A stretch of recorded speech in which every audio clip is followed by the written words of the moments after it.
Bonjour à tous et bienvenue dans cette nouvelle vidéo. Je suis contente de vous retrouver aujourd'hui pour parler de l'actualité mode du mois d'avril qui était assez chargée. Et je vais pas parler pendant 100 ans, on va commencer tout de suite.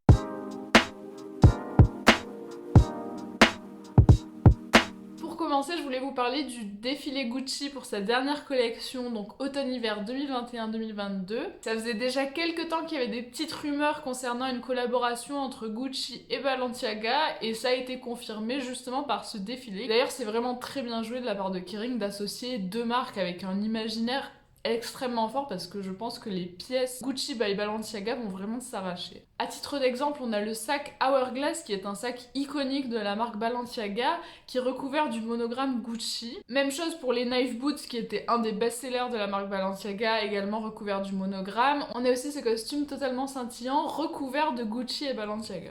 Mais c'est pas uniquement pour cette collaboration que j'avais envie de vous parler de ce défilé, c'est aussi parce que ça marque donc les 100 ans de la marque, et pour cette occasion, Alessandro Michele, qui est le directeur artistique de Gucci, s'est vraiment replongé dans les archives de la marque et nous a sorti quelques références assez intéressantes. Tout d'abord, il faut savoir que Gucci, donc c'est une marque italienne qui a été créée en 1921 par Guccio Gucci, et selon la légende ou selon l'histoire, on sait pas exactement si ça s'est passé, il aurait travaillé à l'hôtel Savoy de Londres, et c'est pour ça qu'on voit énormément de références à ce lieu, comme sur ce sac, ou pas mal sur des bombes d'équitation aussi. Et en fait, Guccio Gucci, dans les années 50, il avait pas mal de cavaliers dans son cercle d'amis, et c'est pour ça qu'il a intégré pas mal d'éléments issus de l'équitation dans ses collections. Et c'est notamment à cette époque-là qu'on a vu l'apparition du mors de cheval. Vous savez, cet élément en métal qu'on met dans la bouche d'un cheval. C'est d'abord apparu sur la maroquinerie, mais là on peut voir qu'il est vraiment décliné à toutes les sauces, comme sur des harnais par exemple. Sur le défilé, on peut aussi retrouver des fouets et des martinets, et c'est une référence au côté un peu fétichiste du Gucci des années 90,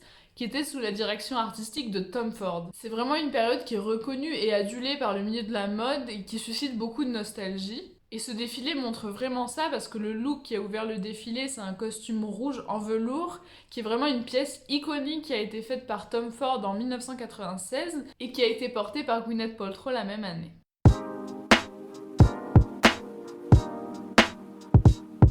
Autre anniversaire qui a été célébré ce mois-ci, c'est celui des 40 ans de la marque Michael Kors. Je sais pas si c'est votre cas, mais je sais que j'avais des a priori assez négatifs sur cette marque. Des souvenirs du collège et du lycée où je voyais une bonne partie des filles porter ces sacs Michael Kors assez rigides, souvent de couleur grise ou bleu poudré. Et je les trouvais vraiment horribles. Mais depuis, je me suis intéressée à la marque et à la place indéniable qu'elle tient dans l'histoire de la mode américaine. Juste avant de lancer son défilé, Michael Kors il a décidé de mettre en place une sorte de talk show avec des célébrités et des acteurs assez connus de Broadway. Parce que Broadway, c'est quelque chose qui l'a toujours inspiré. Il a aussi voulu récolter des fonds pour l'Actors Fund, qui est une association qui soutient les performeurs du milieu du spectacle. Pour le show en lui-même, comme pour Alessandro Michele, il a voulu se replonger dans les archives de Michael Kors et il a vraiment voulu mettre en avant le côté intemporel de ses designs. Par exemple, il a remis au goût du jour 16 pièces dans lesquelles vont être intégrés un QR code, et quand la cliente ou le client aura cette pièce, il pourra le scanner et avoir un peu l'historique de cette pièce, savoir de quelle pièce elle est inspirée et avoir des clips du défilé originel. Par exemple, on a une mini-robe parsemée de cristaux qui est inspirée d'une autre robe de la collection Resort de 1991. Et on retrouvait pas mal de sequins, de cristaux, de paillettes et de matières brillantes en général, surtout à la fin du défilé qui marquait un peu le final façon Broadway. Et pas mal de looks finaux étaient portés par des mannequins qui étaient vraiment des super modèles des années 90. Je pense à Helena Christensen, Caroline Murphy ou encore Naomi Campbell qui a clôturé ce défilé. Tiré des archives, on a également l'imprimé Zèbre qui est tout droit sorti de la collection Automne-Hiver 1994, mais qui pour 2021 est beaucoup moins subtil. Et on a aussi pas mal de tailoring, notamment avec ce costume rouge qui est tout droit sorti de la collection Automne-Hiver 1988. Je voulais revenir sur une actu que j'ai pas mal suivie sur mon Instagram, donc si vous me suivez pas, n'hésitez pas. C'est le prix LVMH.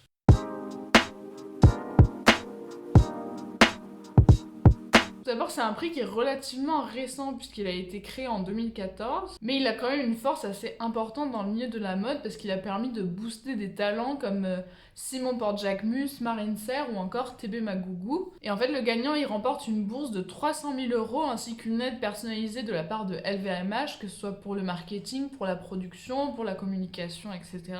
L'année dernière, le prix a été un peu chamboulé à cause de la crise sanitaire. Et ils ont décidé de répartir les 300 000 € entre les 8 finalistes. Donc pour revenir à cette année, on a 9 finalistes qui ont été sélectionnés parmi 1900 candidats. Et c'est la toute première fois que le prix met en place un système de vote. Donc vous et moi, on pouvait voter à la maison pour son demi-finaliste préféré et envoyer l'un d'entre eux en finale. Donc maintenant, je vais vous parler un peu plus en détail de chaque candidat. Donc parmi les 9 candidats, on a quand même 3 Américains. Tout d'abord, on a Christopher John Rogers qui a déjà remporté un prix l'année dernière, celui du créateur émergent de la Chambre de la mode américaine. Il est aussi connu pour avoir habillé Kamala Harris le jour de son investiture. Il a aussi habillé Michelle Obama, mais il s'en tient pas aux vêtements un peu sombres et ennuyeux des politiques. Il est très connu pour son utilisation de la couleur. On l'a d'ailleurs vu porter par Lady Gaga, Lizzo ou encore Rihanna. Ou plus récemment sur le tapis rouge des Costume Design Awards par Regina King qui portait une magnifique robe orange. On a aussi l'américain Connor Ives qui might be mon préféré et qui fait ses collections à partir d'invendus et de pièces de seconde main. Il aime beaucoup l'univers des années 2000, donc la tendance Y2K. Il a notamment habillé le modèle Adwoa Aboah pour le Met Gala de 2017, alors qu'il était toujours étudiant à l'école de St. Martin's à Londres, qui est une école très réputée de mode. Ensuite, Rihanna a été aperçue avec un de ses t-shirts et il a intégré même la team de design de Fenty, donc la marque de vêtements de Rihanna, alors qu'il était toujours étudiant, donc il a vraiment un parcours intéressant. Il y a notamment une de ses robes qui est absolument incroyable, qui est totalement incrustée de sequins, et je crois qu'il a passé tout son confinement à la coudre à la main. Autre sélectionné, on a la marque Kid Super qui a été créée par Colm Dillane, un New-Yorkais de 29 ans. Et son parcours, il est assez intéressant parce qu'il est un peu différent des autres. Il a pas fait d'école de mode, il sait pas coudre. En fait, il s'est mis à vendre des t-shirts dans la cafétéria de sa fac. Il aime beaucoup tout ce qui est culture underground, le streetwear, etc. Et il a même défilé pour la Fashion Week de Paris en juin 2019. Et pour sa collection Printemps-été 2021, il a fait un défilé en stop motion où il a recréé des poupées à l'effigie de grosses célébrités. Il y avait notamment Pelé, Picasso ou encore Naomi Campbell. Ensuite, on a le seul et l'unique français de cette liste qui est Charles de Vilmorin, dont je vous ai déjà parlé dans ma première vidéo. Comme je vous l'avais dit, il a fait sa première collection haute couture lors de la Fashion Week en janvier dernier, à la suite de laquelle il a été nommé directeur artistique de Rochas. Ensuite, on a le créateur sud-africain Lucanio Mdinchi, j'espère que j'écorche pas le nom. Et lui, en fait, il veut créer un pont entre le travail d'artisan local et des designs plus modernes. Et sa dernière collection, c'est un hommage à Nicolas Coutts, qui est son ancien collaborateur, qui est décédé il y a peu de temps. Et c'est un hommage qu'on retrouve notamment à travers cette écharpe colorée qui est vraiment magnifique. Et je tenais à dire que c'était un des finalistes pour lequel j'avais le plus de mal à trouver des informations. Et c'est très parlant du peu d'intérêt que les médias mainstream portent à la mode africaine. Donc dans ces 9 finalistes, on a 4 femmes, parmi lesquelles Nancy Dojaka, qui est une créatrice albanienne de 27 ans.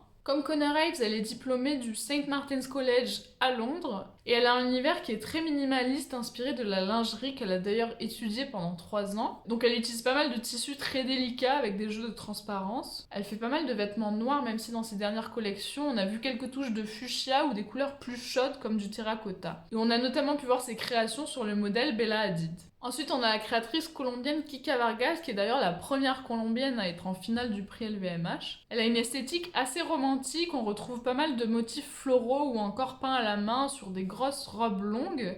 Et pour ses collections, elle s'inspire pas mal de la garde-robe de sa mère qui l'a beaucoup marquée pendant son enfance. Ensuite, on a la marque Rui de la créatrice chinoise Ruiju.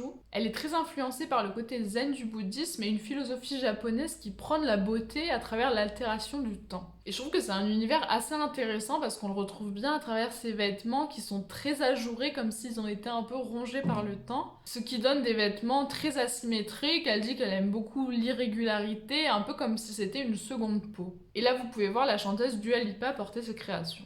Et enfin, on a Bianca Saunders, qui est une créatrice britannique qui est spécialisée dans le prêt-à-porter homme. Et à travers ses créations, on peut voir qu'elle mélange vraiment ses influences britanniques et indiennes, un mélange de tradition et de côté plus streetwear. On retrouve des chemises froissées, des pulls coupés, pas mal de vêtements déstructurés dans une palette plutôt neutre et brute. Voilà pour les 9 finalistes, on devrait donc connaître le nom des 2 lauréats en septembre prochain.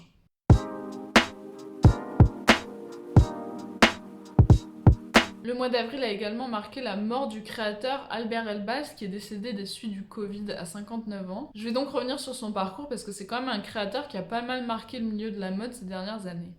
Après avoir fait ses débuts à New York, sa carrière elle a vraiment commencé lorsqu'il a été embauché chez Guy Laroche en 1996. Ensuite, il a été nommé directeur artistique du prêt-à-porter pour Saint Laurent, où il a réinterprété les codes de la maison comme la transparence ou le smoking avec une touche un peu plus légère et féminine. Et ses créations étaient plutôt bien accueillies par le milieu de la mode et le public jusqu'à ce qu'il soit brutalement remplacé par Tom Ford après le rachat de Saint Laurent par le Gucci Group. Au début des années 2000, il est nommé directeur artistique de Lanvin, qui est une marque qui est en perte de vitesse à cette époque-là. Il faut savoir que Lanvin, c'est la plus ancienne maison de couture de France, elle a été fondée en 1889.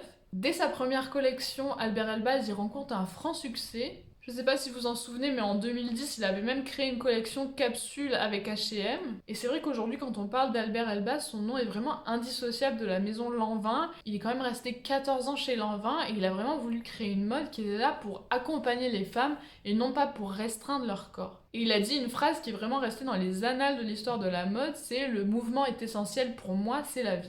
Et personnellement, c'est des collections qui ont un peu accompagné mon adolescence parce que je me rappelle des tapis rouges et notamment de Nathalie Portman qui était tout le temps en Lanvin et qui portait ses petites robes cocktail très légères et colorées à la fois. Il faisait aussi pas mal de robes drapées qui étaient très prisées par les actrices américaines. On a notamment pu voir ses créations sur Nicole Kidman et Emma Stone. C'est en 2015 qu'il est évincé de la maison Lanvin et c'était un départ assez brutal dont il a eu du mal à se remettre. Il s'est donc passé un petit moment avant qu'il revienne sur le devant de la scène et en 2019 il revient avec sa marque AZ Factory. C'est une marque qui définit comme fonctionnelle, inspirée de l'innovation et de la technologie.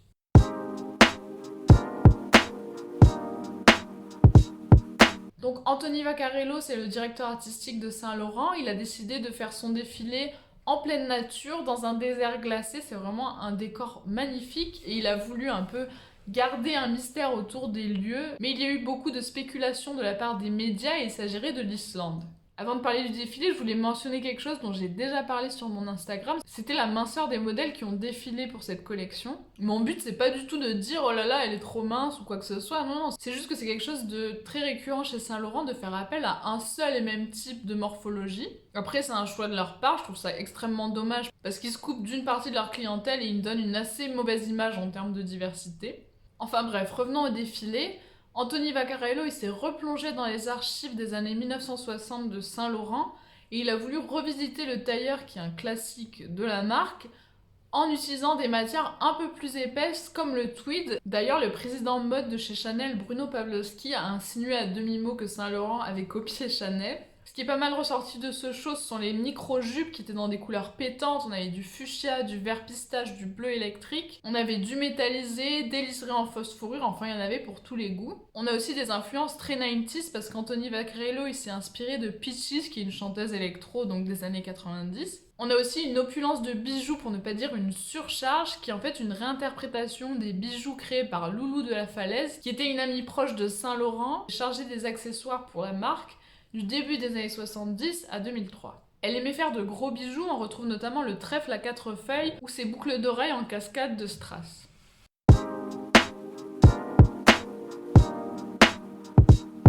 Je sais que ça vous avait manqué, c'est le retour de la rubrique Pop Fashion. Cette fois, j'ai envie de vous parler d'une émission de télé que j'ai adoré regarder et débriefer avec une personne qui se reconnaîtra. Et il s'agit de la saison 13 de RuPaul's Drag Race qui s'est terminée il y a pas longtemps. Donc pour ceux qui connaissent pas, c'est une émission de télé-réalité qui met en compétition des drag queens pour devenir la prochaine drag queen superstar des États-Unis. Et en fait, chaque semaine, elles doivent s'affronter sur des challenges artistiques, que ce soit de la danse, du chant, de la performance, etc. Et il y a aussi un défilé chaque semaine, c'est la partie qui va nous intéresser aujourd'hui. Et je trouve que c'était une année qui était particulièrement bonne, on a vraiment eu des looks aux petits oignons, et je voulais vous parler précisément de 2 drag queens, j'ai nommé Gottmik et Simone.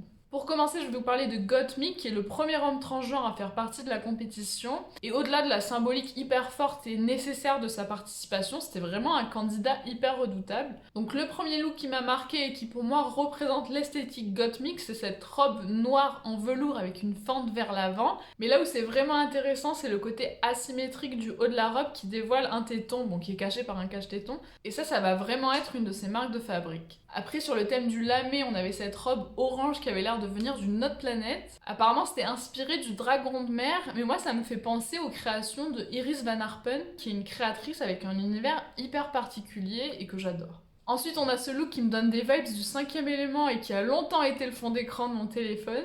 Le thème c'était backball et on peut voir qu'il y a des petits sachets attachés tout le long de la jambe droite de Gottmik. Ça plus les petites lunettes et la coupe à la cyberpunk, j'adore. On a aussi la catégorie petite robe noire où elle a littéralement porté une petite robe noire qui cachait son sexe en fait, donc j'ai trouvé ça génial, toujours avec ses cache-tétons. Ce look là aussi j'avais adoré, j'étais comme ça devant mon écran. C'est en référence au dessin animé Hercule aka le meilleur Disney, je veux rien savoir.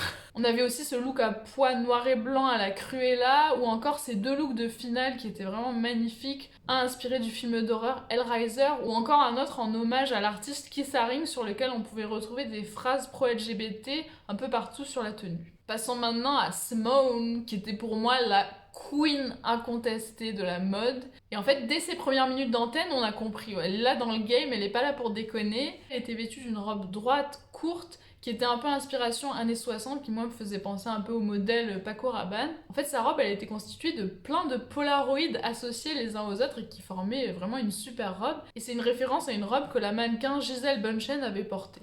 Ensuite, pour la catégorie lamé, elle nous a sorti une tenue de boxeuse, mais magnifique, avec ses tresses blondes là qui venaient comme ça, c'était divin. On a aussi eu un moment très fort où Simone a porté une robe blanche avec des hanches exagérées. Et en fait, quand elle s'est tournée, on a vu qu'il y avait deux traces rouges dans le dos qui représentaient deux impacts de balles. Et sur le dos de son chapeau, il y avait écrit Say Their Names. Et c'était un hommage aux Afro-Américains et aux personnes noires à travers le monde qui se font tuer en raison de leur couleur de peau.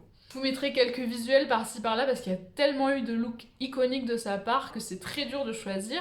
Il y a aussi deux de ses looks finaux qui étaient très intéressants. Il y avait cette robe qui était totalement recouverte d'ongles et on pouvait voir ses ongles qui étaient complètement démesurés. Et l'autre look de finale que j'ai beaucoup aimé, c'est cette robe blanche un peu inspiration antique qui me fait penser un peu, oui, à la Grèce antique. Et l'autre moitié, c'était une armure dorée, enfin vraiment, en plus avec la coiffure, ça donne vraiment quelque chose de grandiose. Et ce qui est aussi intéressant, c'est que cette émission, elle a permis, que ce soit à Gottmik ou à Simone, de leur ouvrir la porte à des grands créateurs. Par exemple, on a vu Simone porter du Christopher John Rogers, du Mugler ou du Roberto Cavalli, et Gottmik, par exemple, on l'a vu en Martin Margiela ou en Jean-Paul Gaultier. Donc voilà, c'est tout pour cette vidéo, j'espère que ça vous aura plu. Comme je vous l'ai dit, n'hésitez pas à venir me suivre sur Instagram où je partage pas mal de contenu autour de la mode. N'hésitez pas à vous abonner, à mettre un like si cette vidéo vous a plu et je vous dis à la prochaine. Salut!